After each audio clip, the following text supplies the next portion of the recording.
Welcome everyone who is joining me today. I am Andrea Luzon. I'm here with Dr. Heidi Boyd. We have known each other since early 2019 and have had these amazing, heart-opening, mind-opening conversations. And we have elected to share them with you. And so today, so let's see, first say hi, Heidi. Hello. Awesome. Okay, so here today, what's really been coming up is our title is "Are you constantly chasing the carrot?" And I'll talk a little bit more about what that means. But we'd love to stand for you and stand for all of humanity in seeing your thoughts for what they truly are, knowing the difference in your life between expectation and expectancy, stepping into the season of your life that you are in right now in this moment and becoming aware of your relationship with your mind. And so that's really what inspired us to be here. That's where we want to go today. And just to bring it into how it came up, my children I just got to read them the first of the Harry Potter books. Harry Potter and the Sorcerer's Stone. And towards the middle end of the book, there is this mirror, this gigantic mirror that Harry stumbles upon in a hidden corridor. So the kids are not supposed to be around this mirror. And it's called the Mirror of Erised, which is desire backwards. And when you stand in front of the mirror, it's showing you your dreams and what you think would make you happy. And Harry starts sleeping through classes and he's so distracted. He's not doing as well because at night he's sneaking into this room to stare at himself when he's happy, like in some place in the distant future. And he sneaks in a few nights in a row. And then finally, one of the professors comes in and says, hey, some people waste their whole life just dreaming and dreaming and dreaming. And, do you feel like you're showing up for your friends right now? Do you feel like you're doing well in school right now? And Harry kind of hung his head because he knew he wasn't. And so the professor said, tomorrow this mirror will be moved, and I would appreciate it if you wouldn't go hunting for it. So that got Dr. Boyd and I talking about, sometimes are we just sitting and dwelling on our future or possibility and then not really living our lives? And so I'll pass that over to Heidi at this moment. Well, I think that's such a great story. It's such a great way of putting it. And I almost feel like our imagination or our what we want to accomplish in the future, this idea, these dreams can almost become self-fulfilling sometimes. But then there's only this living in that illusion, in that imagination. And then it's I found, I mean, as I'll speak for myself, like in the past where I was constantly just caught up in my imagination Mhm. of what I wanted, of what I thought should be, um of what I was thinking and picturing for myself. And I wasn't even present in my life. I was just missing my life because I was constantly the dream or the vision or the illusion, the imagination was just more interesting, more enticing, I guess, in a way. And that almost it can become, if I find, like, if there's no presence in my life, then it can almost become like this obsession or addiction to just being constantly in this illusion, in this fantasy, and then I'm completely missing my life. Yes, and I was relating to that because I come from a long line of doers and a little bit less of the slowing down and celebrating, and a little bit more of like being on a constant treadmill and or being the mule, and someone, my mind is holding a carrot out in front of me. I'm the mule in this analogy. So, my mind is holding this carrot out in front of me and I'm just constantly just plodding along and the carrot is never in my reach. I've had this experience of myself where the carrot is always, it's just always one step further. So I achieve something, or I have a great moment, or I'm in a beautiful way of being, like with my kids or something. And then my mind is just like, oh, but you didn't XYZ, or you still need to ABC, and therefore you're not there yet. It's Mhm. exhausting. It is exhausting. It is. In the mind, it's never complete.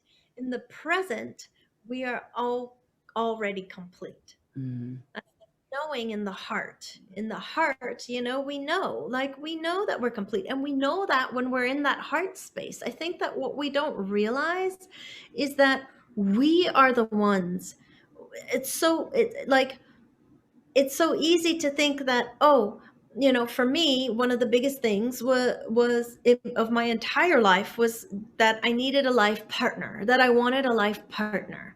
I wanted a husband, and then I would be able to love unconditionally, almost like this key of this partner would unlock my heart. And that made a lot of sense to me until I realized that I'm the one that loves. I'm the one that opens my heart. It seems that when things align with the way we think they should be, then our heart opens, and it's because of those circumstances or that person or that. But it's not. The more that I just really began to notice, and I spent a lot of time in solitude, and solitude really taught me this, that I could literally be sitting at home in my living room and go through all of these different experiences. Sometimes I would feel so open and euphoric, and sometimes not. And I really started to like look at this because it was obvious to me, being that I was the only one, and this is um, over a couple of years of spending a lot of time just in solitude. It happened to be how my life unfolded in that particular time. But it was so obvious to me that I was obviously the one that was opening or closing to my life, because my circumstances weren't really changing. And when I had this this experience of when I lost the relationship that I was in, which mm, caused this big kind of opening and awakening to the present, to my life, mhm. um, I realized so clearly that if I am the only one in the room and I'm having different experiences, then obviously I must be the one that is causing these experiences. And it's the mind, it's where my mind is going, becoming aware of the mind and what I'm thinking.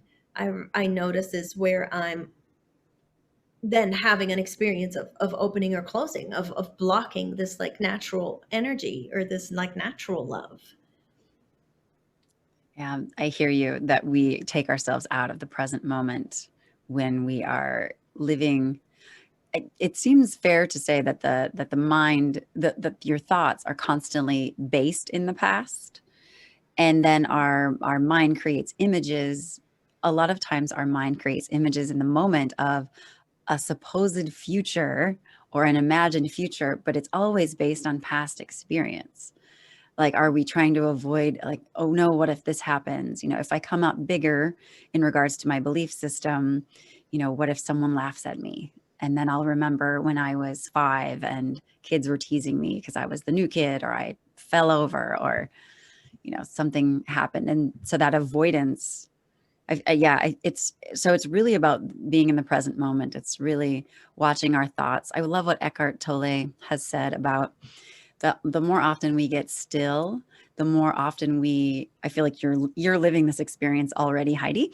But the more all of us practice flexing that muscle, the more we realize that we're the watcher and not the one thinking the thoughts. Or let's see, the watcher, the watcher is watching you think your thoughts. So there's the watcher, and then there's the thinker. And I also like to say there's the beer, and then there's the doer.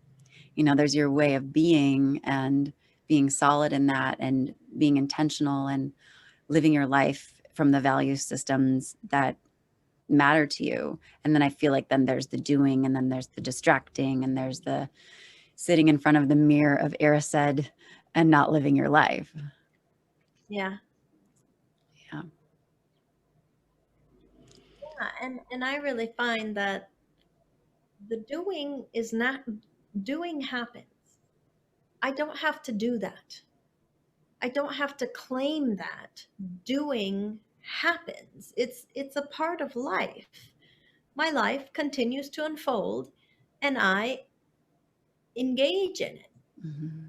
And what I really want, what I find that what I really want is to engage in it fully, is to just be fully present and engage in my life as it unfolds, not to try to, we had touched a little earlier, a little bit on manipulating, on how much, like I would notice how much I tried to manipulate my external circumstances, that I was really always just manipulating my external circumstances to try to fit, um, to try to kind of unlock myself. Like Mm-hmm. if my life circumstances, if this person, if whatever it is shows up this way, then I'll love. Almost like I was asking permission to love when life is already living me, and life is basically, now I see it as life is constantly unfolding and giving me the opportunity to love. It already is. The only thing that can stop it is kind of like you said, it's like my mind, which is mostly based on which is mostly based on my past. I mean, it's amazing to notice how much, it's how much I really, but I don't know, I'm really wondering if all control and manipulation doesn't just come out of having experienced something in the past that we decided we didn't like. Mm-hmm. And then I create a system trying to avoid those things and trying to create this perfect external reality Mm-hmm. so that I can open my heart. When I'm the one I'm the one that can do that to begin with. Like it's like like I've learned how to cut out the middleman and just express the love no matter what. Yeah. Yes. And we talked a little bit about expectation versus expectancy.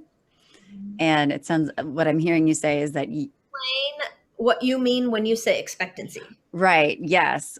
So what I'm hearing, your story from the past was, you were expecting a person to show up in a certain way, and then you would be happier, then you would be fulfilled, then you could love more deeply if people showed up meeting your expectations. And then I love a redefining I have been hearing lately of expectancy, which is really, for me, it's about being present.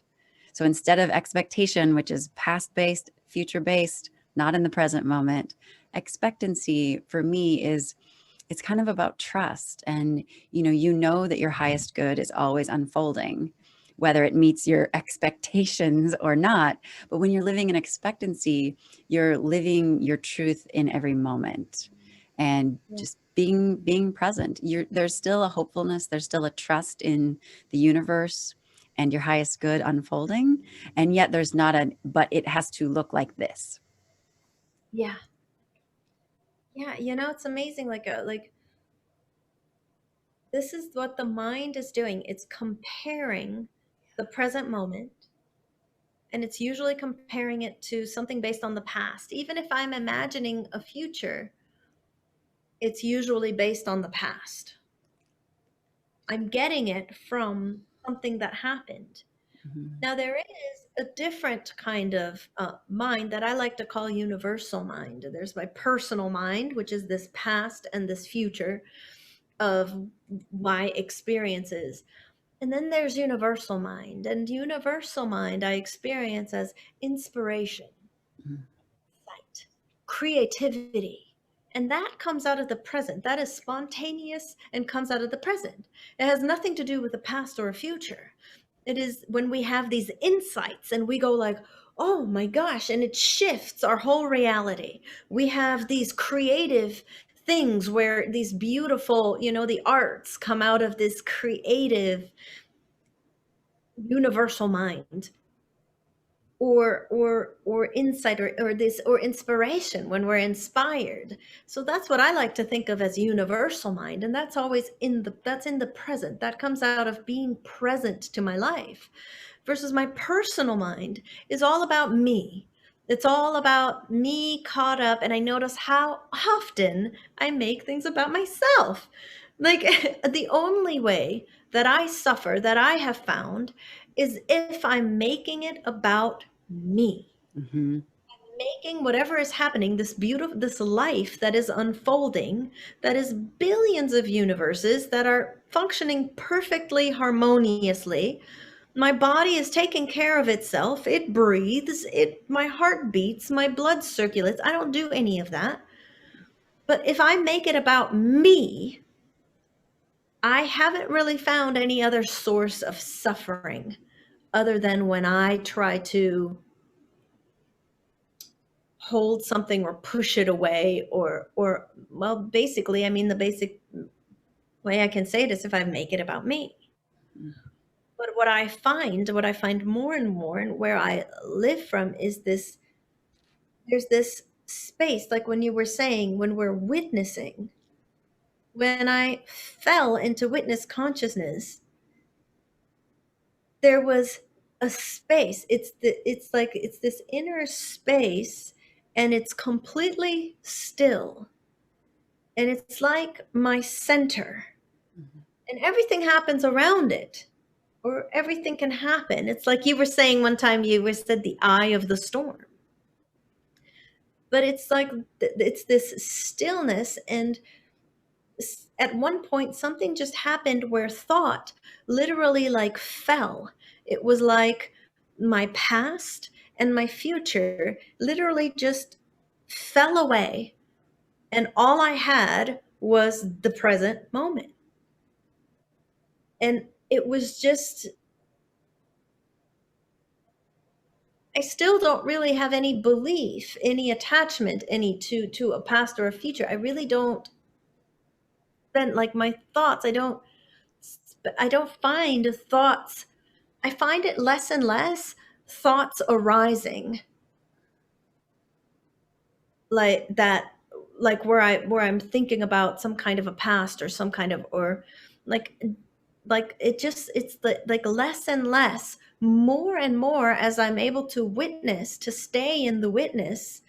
That space kind of pulls it, like kind of pulls everything into itself in a way.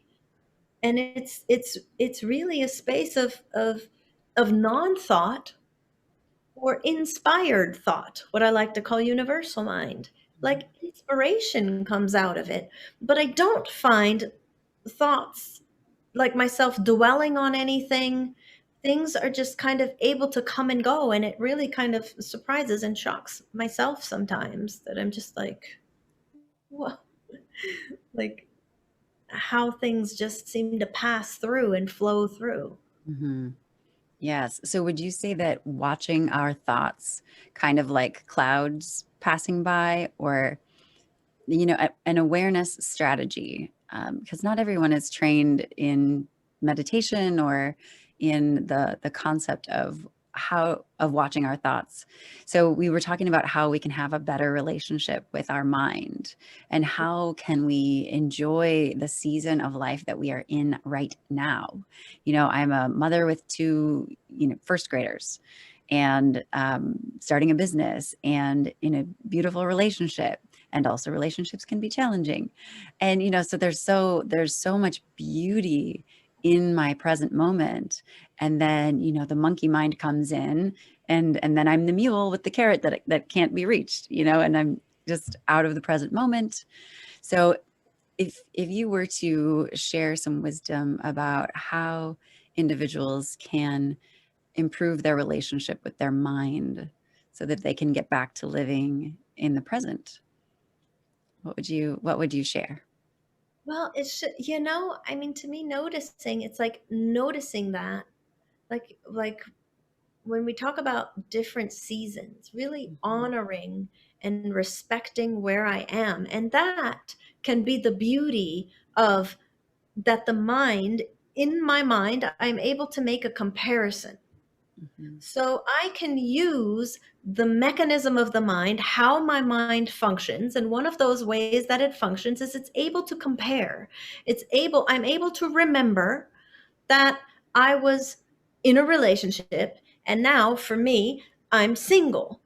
mhm, So I can, a misuse of the function of the mind of comparing. mhm, And I think that women and men alike is that I can take an image of my body and then an image of what I think my body should look like. And if I'm constantly comparing that, then I'm never actually present in my body. And I mhm, spent 30 years of with this picture of what my body should look like and never actually being in my body. 30 years until I saw so clearly that what I was doing was that I was comparing an image of my body in my mind and an image of my body, what my body should look like in my mind. So it was both in my imagination.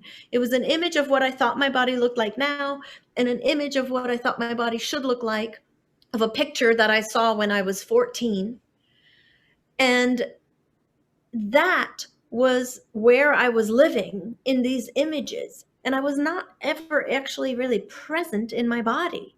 So this is a misuse of the mind. If I'm comparing my present moment, my present season, wherever I am, to my imagination of what it should be or what it was. And then I'm the um so if I'm so that's kind of how it can be misused if I'm not aware that my mind is doing that.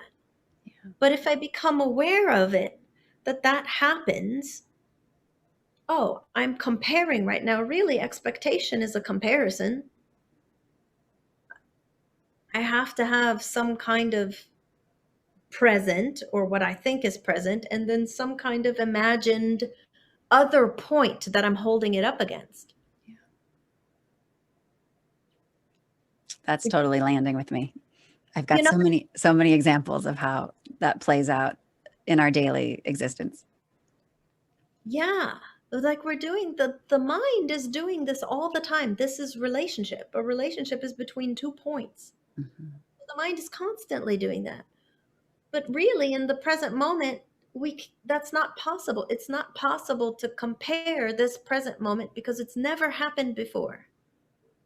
Even though you and I have had a conversation before, we've never had this conversation before. We've never had this exact moment. So it's really not possible in reality to compare. mhm. But to compare, to become aware that this is a function of the mind, I can actually use that to for beauty. I can use it to to appreciate and honor that, like, for you there was a time when you didn't have a family and now you do. I mean, that's incredible. Like, there was a time where I was in a relationship and now I'm not, and that can be beautiful too. Like, what is wrong with that? It's like it to honor and respect what is. Mhm. And the function of comparison can actually serve that when I'm aware, when I become aware of it, when I can notice that I'm doing that. Yeah, that's really landing with me because I'm a parent of twins.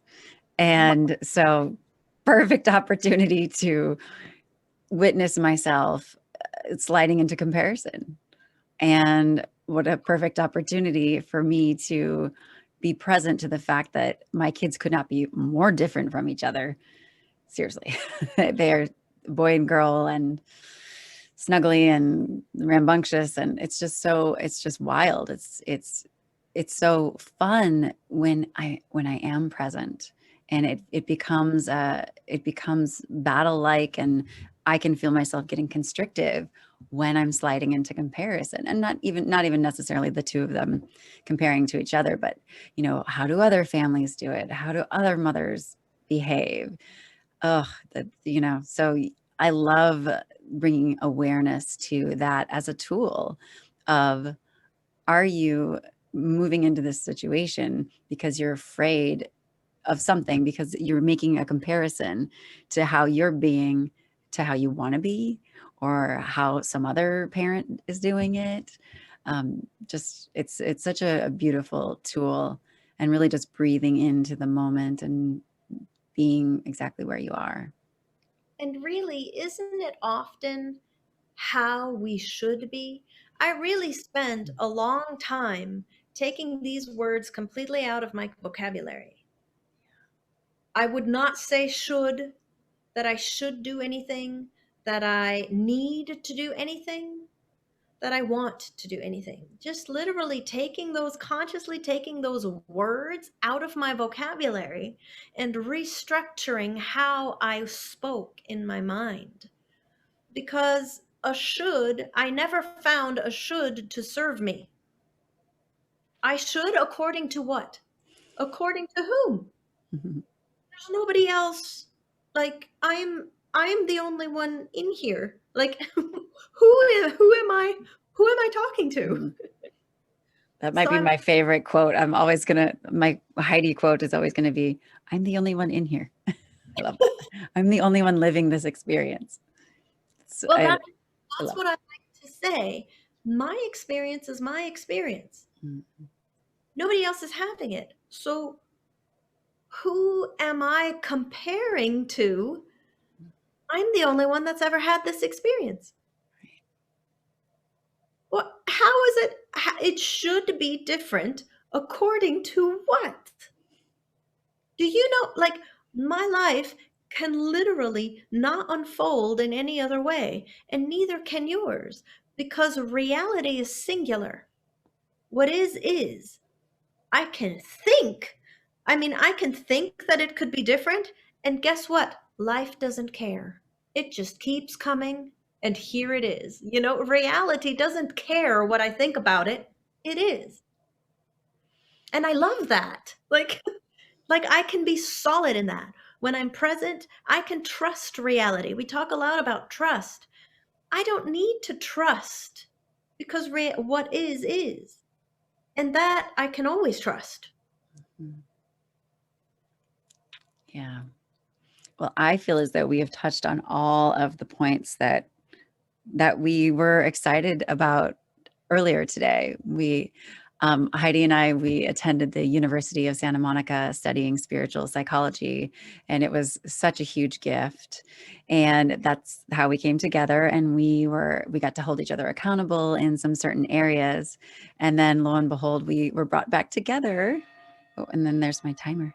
Yes, so we've been brought back together, and I'm just truly enjoying the exploration of talking with you, and then the courage of being willing to share it.